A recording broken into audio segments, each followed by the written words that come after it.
காவிரியின் குறுக்கே அணை கட்டும் கர்நாடக அரசை கண்டித்து வரும் 28ஆம் தேதி விவசாயிகள் நடத்தும் போராட்டத்திற்கு பாமக ஆதரவு தெரிவித்துள்ளது. அரியலூர் மாவட்டத்தில் பாமக பொதுக்குழு கூட்டம் நடைபெற்றது.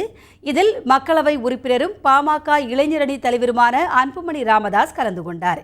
நிகழ்ச்சிக்கு பின்னர் செய்தியாளர்களிடம் பேசிய அன்புமணி ராமதாஸ், மேகதாதுவில் அணை கட்டும் கர்நாடக அரசை கண்டித்து விவசாயிகள் சங்கம் அறிவித்துள்ள போராட்டத்திற்கு பாமக ஆதரவு தரும் என்று தெரிவித்துள்ளார். விவசாய சங்கம் என்ன செய்தாலும் நிச்சயமாக நாங்கள் ஆதரவு கொடுக்கின்றோம் என்று நாங்கள் உறுதியளித்திருக்கின்றோம். அது மட்டும் கிடையாது, இன்னும் அரசு தாமதிக்காமல் இது எல்லோரும்